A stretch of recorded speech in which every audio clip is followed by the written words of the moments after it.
пошлет под песни соловья и Волги. Я пил в Петербурге и пил в Москве,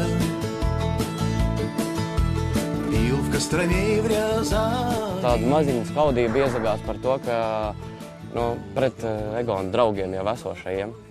Man liekas, ka es nezinu, kāds viņš ir kā volejbolists, kas čaļiem svarīgi, jā, un futbolists, bet kā draugs viņš ir, man liekas, ka zvērā. Jo, mēs tur visu laiku tur viens otru kacinām un ņemamies, jā, bet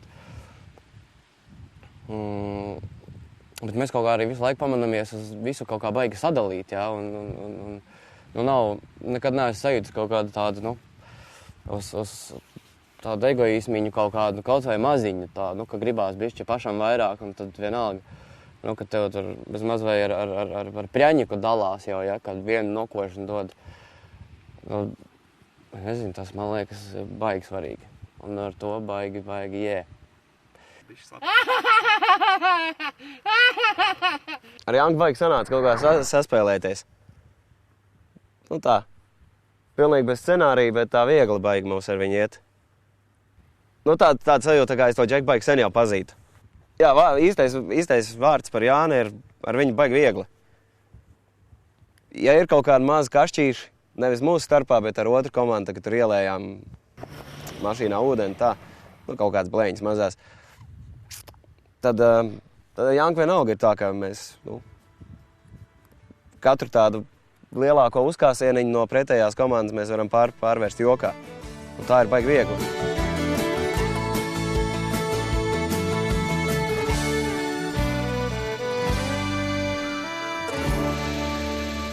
Man liekas, ka neliela kļūda bija ar to, kas sūtīja to vēstuli stulbo, to kartiņu ar žigulīšiem. Viņas krūta, bet vajadzēja, man liekas, ka vienkārši aizvest, jo tas bija baigi vēl pašā sākumā. Un tad, kad es viņu tā jau nopirku, jā, jau kaut kā jau uzreiz baigi jāsāk bija domāt par mājām un ko Agnese un ko sīkie tur darās.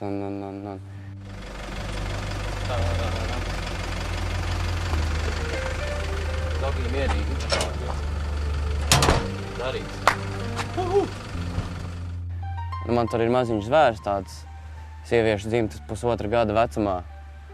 Tā ir baigā sajūta, kas ļoti daudz zaudē, jo tas ir tie gadi, kad vēl viņa visur gāžās, visu bāž, visu kož, visur ņemās, visu vajag, un tas ir nenormāli jancīgi. Pietrūkst, protams. Man liekas, tas būtu ļoti dīvaini, man nepietrūktu. Tad man vajadzētu aizbraukt mājās un aiziet pie ārsta. Bet tagad visiem ārstiem paldies, es pie jums aiziešu vēlāk.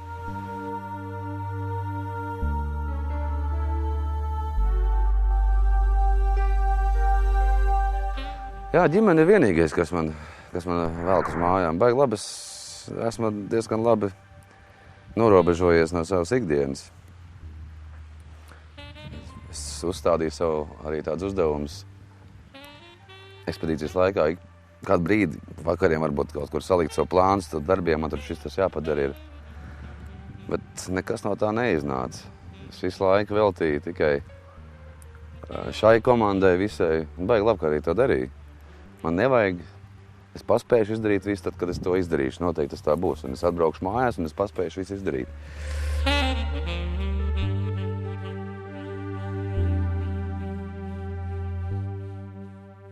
Lielā ekskursija ar kuģīti pa vēsturisko Pēterburgas centru beigusies. Tāpēc dodamies atpakaļ pie Anastasijas, lai atstrādātu viņas iedoto kuģīša īres atlaidi. Kā atceraties, Anastasija izīrē mums kuģi zem tirgus vērtības, piebilstot, ka būsim viņai deju parādā. Так, дело говорили. Сейчас танцевать танец, пожалуйста. Танец. Нет, ты чего хитрый? Музыка. Пожалуйста, музыка. Смогу. Он будет петь. Давайте. Мы же договорились. Я подержу. Мы же договорились. Прибалтика? Конечно, Прибалтика. А вы чего? Покрасились, думаете, не будем танцевать? Да он уволит с работы, ребята. Да нет, наоборот, ваша работа с туристами. Мы туристы. А потом я представляю, идет программа по Рижскому каналу. Нет, И непонятные титры. Вот там работают русские. Вы договорились с вами. Все. Ну что? Я не профессиональный танцор. Я танцор. Вообще, смотрите, как я встал. Да, третья позиция, пожалуйста. Салсу давай. Никаких прижимов. Фотку надо? Давайте, Вася. Ну вы... Давайте, Вася. Погоди, ну фото надо сделать. Валси. А как криво, как криво? Он не Вальс на русском. Вальс на русском. Это есть любой? Он знает. Он не сможет. Он сможет. Давайте, знаешь, что я буду петь? Только бейте ему. Барабан был плох барабанщиков, но а ты была вся лучу подстать, так нежна, что могла ты на барабане танцевать.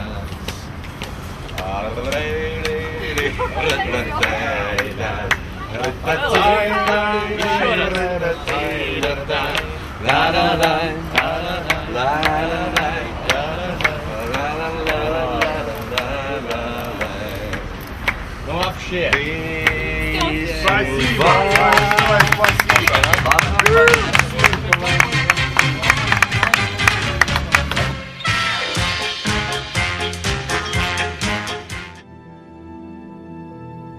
Īzaka katedrāle ir viens no ievērojamākajiem Pēterburgas arhitektūras šedevriem. 1858. gadā pabeigtā katedrāle tika celta 40 gadus.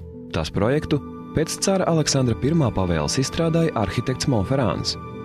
101 metru augstās katedrāles jumtu rotā 12 apustuļu skulptūras, un tās kupola apzeltīšanai tika iztērēti 10 kg zelta. Īzaka katedrāle ilgus gadus bija visas Krievijas pareizticīgo baznīcas centrālā svētvieta. Tomēr 1931. gadā padomju vara tur izveidoja antireliģijas muzeju, kurš vēlāk gan mainīja savu ievirzi un pārtapa par vēstures muzeju. Tā, kad tu vakara klubā tām štukām mētājies, stiptīs dievitēji, uzmēri štuku. Tur bija 5. Kopējais veikīgi. Tu piemet arī. Nomet štuku, šī novāk mācīt. Uzmet atkal štuku, šī novāk līdzi. Uzmet 2 štukus. Kā jūs domājat, ko viņi novāk? Redzēm Uzvilk mētele. Beigās. Atgriežoties pie Harva, viņš jau mums baigi daudz visu kaut ko ir stāstījis, piemēram, par Zaķi, kurš ir profiņš. Tāds pats kā Hars, arī nenormāli daudz pieredzējis, visur, kur izbraukājis. Tāpēc pa Zaķi man ir apmēram skaidrs, kas tas pa Džeku. Tas pats dūlējs Džeks. Bet kādā ziņā lāk Džeks. Arī joko tāpat tās zini. Tas man patīk, vispār patīk, ka cilvēks var jokot. Tas vien parāda to, ka tu esi labs cilvēks. Es jau teicu, vecīt, tu stāsti tādas notikumus, es dzīvos, tā kā tev būtu vismaz gadu 55. Tu esi tik pieredzējis, tik tā labi atceries tās savas lietas, un es diezgan erudīts daudzos jautājumos.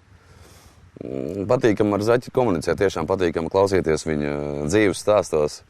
Un Zaķis tiešām, lai noraksturot, izmanto šo rutuli, kurš viņam ir blakus visu laiku mašīnā. Un tad tika atnestas tās zivis, un Zaķis hops zivis, tur čak griežam šitā, smērējam folijā un tā. Un tad rutulis prasīja, ka tev klausies vecais, ir kaut kas, ko tu arī nemāki?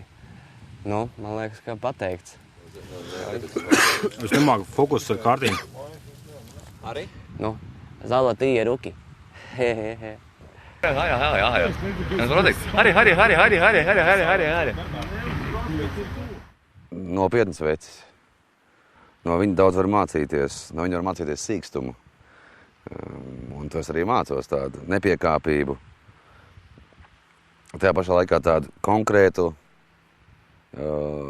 mērķu sasniegšanas, tādu plānu izvērtēšanu, arī piepildīšanu. Nu, vecis ar pautiem, ko es varu pateikt. Nu jā, viņš ir tāds pats kā mēs, tikai krietni vairāk pieredzējis, bet viņam arī patīk runāt. Viņam arī patīk bišķi pārspīlēt, viņam arī patīk jokot. Nu jā, viņš ir tāds savējais vecis. Mums bija sākuma nedaudz cita informācija, un viņam arī tas vizuālais tēls ir tāds, ka ar viņu var iet uz diskotēku Krievijā mierīgi, ja, un neviens tev neko neprasīs. Bet tā ir kārtējā reize, kad vizuālais neatbilst patiesībai, neskati vīru vai ne pēc cepures, jo man liekas, ka ļoti saprotošs, ļoti pieredzējis un ļoti labs sirdīgs čalis. Lācis. Nu, tās viņš var nejauši to neko negribot ar ķepu, uzliekot it kā samīļot, salauzt pāris ribas, jā, bet labu gribēdams tikai, man liekas. Un man liekas, ka viņu nevajag nokaitināt, tādas aizdomas. Kaut gan mēs jau cik tad dienas mēģinam. Braucam pa Krieviju, bet ņemot vērā ekspedītoru klātbūtni mašīnā, mēs, man liekas, ka jau ar EGU, zinām pilnīgi visu par Āfriku. Vakar naktī bija Venecuēlas, Peru un Inku māju taku kurs īsais. Cilvēks, kurš tagad pirms 2 mēnešiem izbrauc cauri Kongo republikā, ja, kur 30 gadu Baltos cilvēks nebija. Viņa redzēja viņu. Jā. Viņš saka, kāpēc tev? Viņš saka, kas tu esi? Kāpēc balts? Zin kā viņu tur neviens ilgāk par 30 gadiem nedzīvo. Jā. Šašaukt tanku mētājās ceļmalās. Jā. Raidu visu slimu tur. Pāc. Un tik līdz tiebrauc kaut kādā ar ķipu pilsētā, tā uzreiz džeka ar automātiem apkārt tur.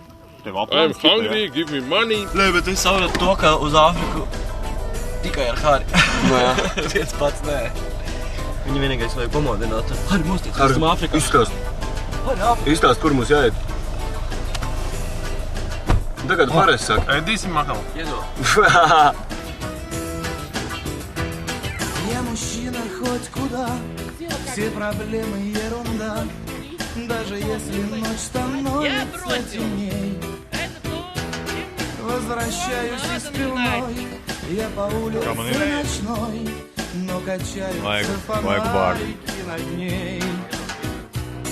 Фонарики мигают на лесу. Добрый день. Путешественники.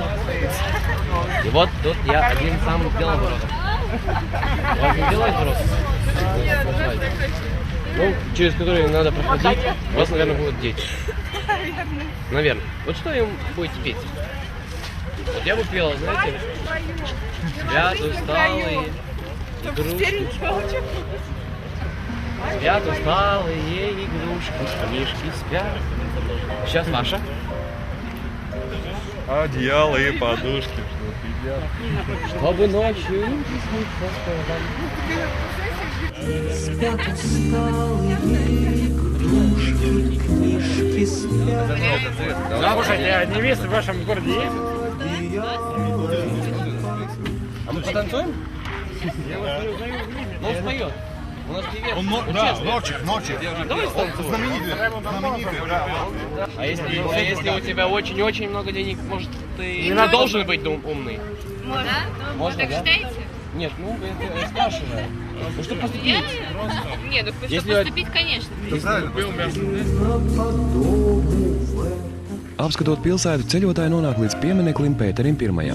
Slavenais dzelzjātnieks arī ir viens no Pēterburgas simboliem, un šeit, Ņevas krastā, ir arī viena no centrālajām dažādu svētku un piemiņas pasākumu norises vietām. Jo šitas vienīgais piemineklis, kurš zin, kam ir olas. Tiešām? Nu, ar metālu. Vairāk jau vairs nav, jā.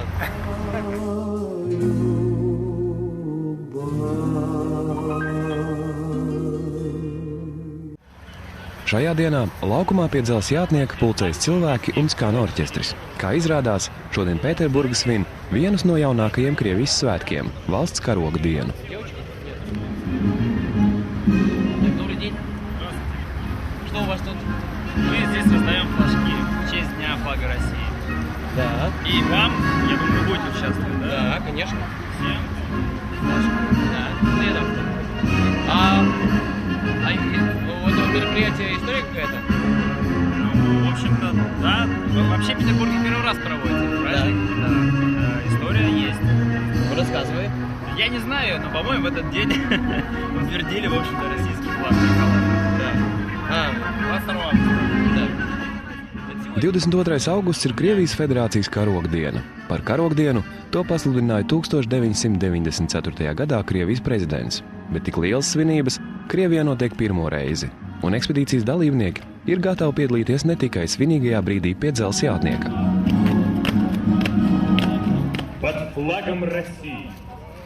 Так называется молодежное движение, которое с символом праздника проходит по памятным местам нашего города. И здесь, у Медного всадника, символ праздника, принимает спортивная молодежь Петербурга.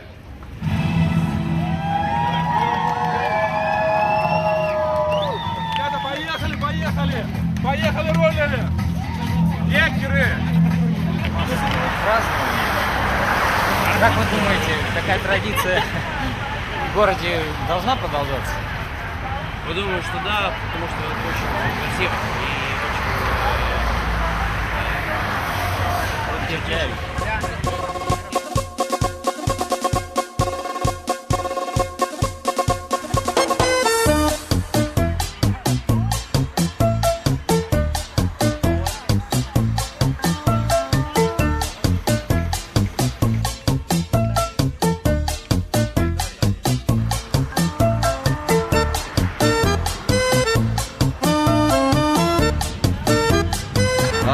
Как вы считаете, нужно вот этот праздник, он нужен или... Обязательно. Все праздники. Традиция. Пойдемте.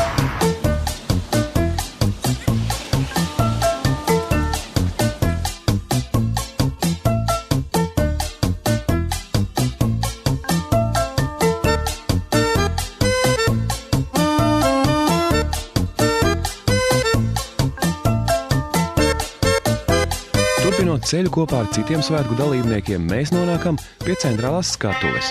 Šovakar pēc oficiālām uzrunām šeit notiks liels koncerts ar Krievijas zvaigžņu piedalīšanos.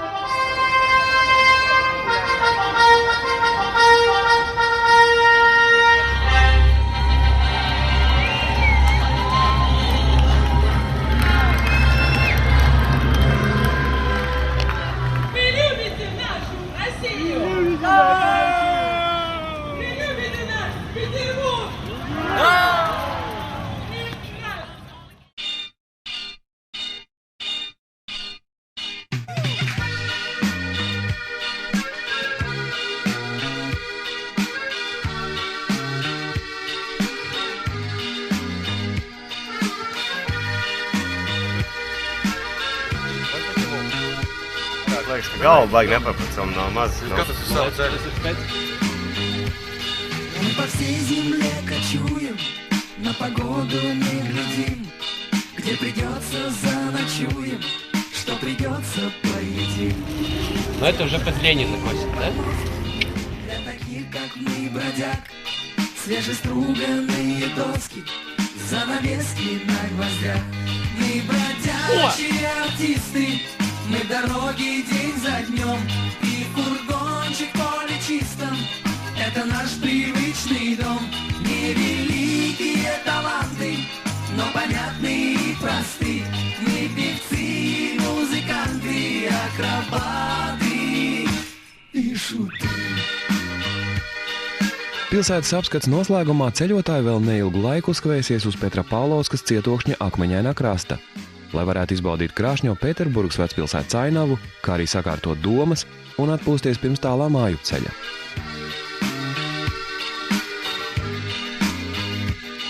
Никогда не расстаются с нами музыка и смех. Если zrители смеются, значит празднуем успех. Ekspedīcijas mašīnas pamet Krievijas skaistāko pilsētu Sanktpēterburgu un dodas Rīgas virzienā. И опять приснится детям наш фургончик Ростов.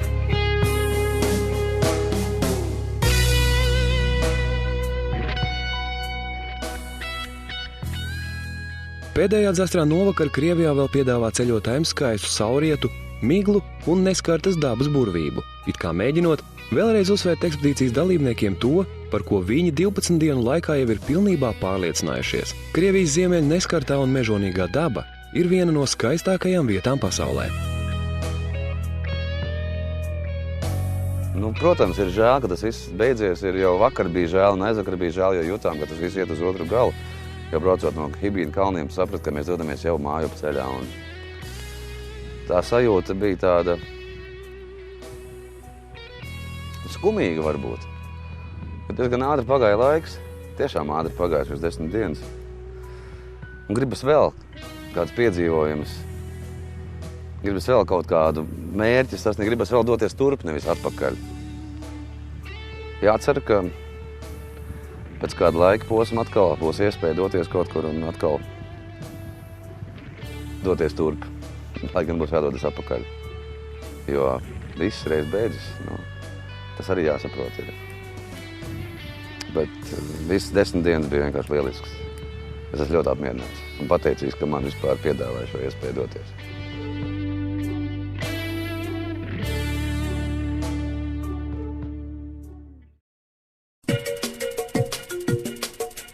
Ir ekspedīcijas 1000 jūdzes polārā loka pēdējās dienas novakar. Pamatot Krievijas skaistāko pilsētu Sanktpēterburgu, ceļotājiem ir atlicis nobraukt tikai 560 km, lai nokļūtu mājās. Tomēr pat pēdējais ceļa posms sagādāja braucējiem vēl pāris sasprindzinājumu mirkļus, pirms viņi nokļuva dzimtenē. Pulkstens jau tuvojās 1:30 naktī, un līdz Krievijas robežai bija atlikuši tikai pārsimts kilometru, kad Egonreiter ekipāžu apturēja milicijas posteņus. Jā, tev jāzina dažas lietas, braucot uz kaut kurien. Tagad es varu tā kā gudrs onkals pastāstīt, ka tev jāzina dažas lietas, un tā galvenā lieta, kas tev jāzina par to vietu, uz kurien tu dodies, tā ir kaut kāda likumdošana, vai ne? Oranžās spilgt aplīmētās mašīnas un ārzemju numurs bija apliecinājums tam, ka nakts dežūra 7 miličiem nepaies velti.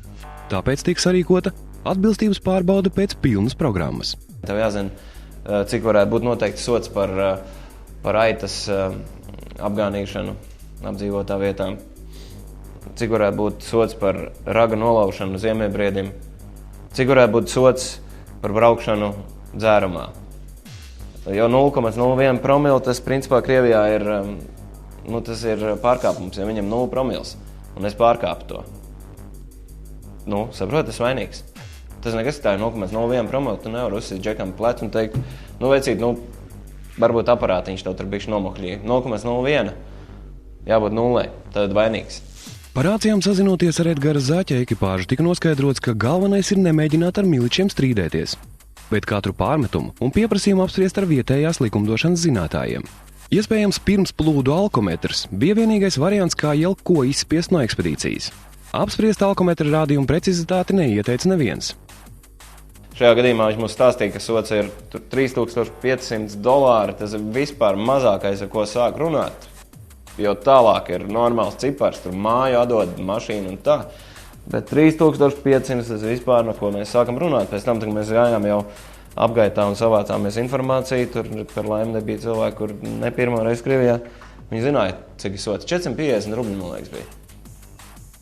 Un tagad mēs paskatām, ir 450 rubļi viņš. Jā. Tipa jā, tikai turistiem, turistiem citādāk. Un jā, tas viss tāpēc, ka tas stulbi jāboli. Un tas stulbais klases 0,01 promili. Un man kā braucamā laika cilvēkam diezgan mādzīgi atrasties situācijā pie stūras pālī reāli. Pēc krieviskā tas ir, es esmu nost, es nekontrolēju, ko es daru. Es esmu dzēris, 0,01 promili. Un ilgs laiks pagāja, kamēr mēs vienojāmies. Viņš prasa, может, у вас есть какие-то сувенирчики? Un es viņam prasu, какие сувенирчики? Viņš saka, есть всякие сувенирчики. Tad tā kā zivens no skaidrām debesīm, tas latviešu teiciens, šitais bija tieši par to, ka tev jāsaprot, ka tev somā ir suvenirčiki. Tu aizies somu, paņem suvenirčiku, suvenirčiks galdā un tipa nokārtots. Suvenīrs ar pudeli Krievijas šnabja paglāba ekspedīciju no mašīnas konfiskācijas, aresta, $3500 naudas soda un visa pārējā, ko piedāvāja vietējie miliči.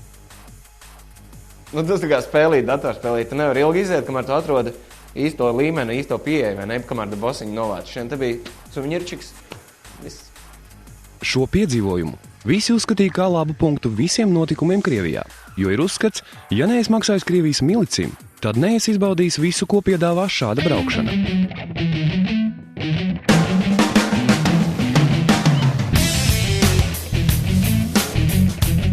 Īstais Ziemassvētku vecīt dzīvo šeit. А я говорю, это не та страна, не это Лапландия. Вот вы меня снимаете, наверное.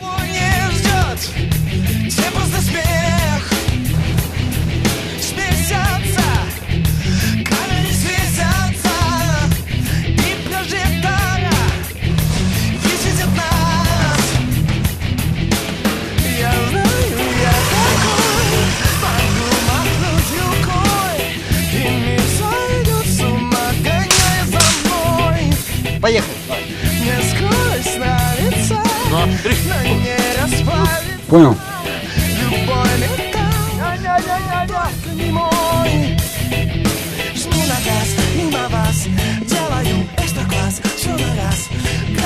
Mēs tam visi pilnīgi normāli.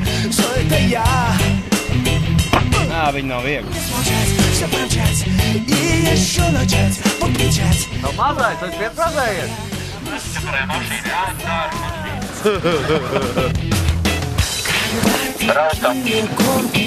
Турнутся перепонки, летят обломки, стонет скоро я. Отбой, здесь ребята среди. Нету слова хватит, кто едет, Да все хорошее. хватит. Держи за руль, приятель, ла-ла-ла. Когда такие гонки турнутся, летят обломки, стонет скоро я. Здесь нету слова хватит, кто едет, тот платит. Jūs sāksies redzēt. Jau uz kādu viņam ir jāizlādējās.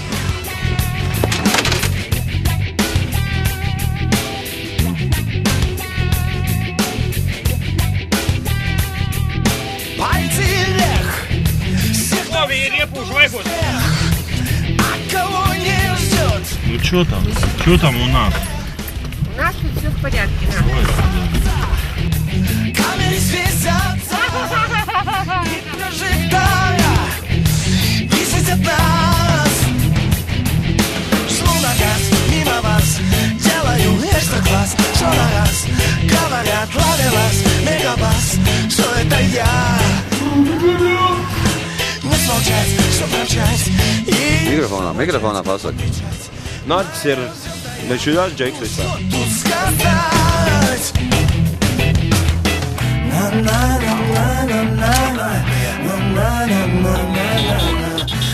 Tikai pēc kāda laika, atgriežoties pierastajā dzīves ritmā, visi 4 mākslinieki novērtēs šī ceļojuma galvenos iegūmus, no kuriem būtiskākie ir komandas izjūta un vēlme uzzināt daudz vairāk par it kā zināmo, bet tik maz pazīstamo planētu, uz kuras dzīvojam.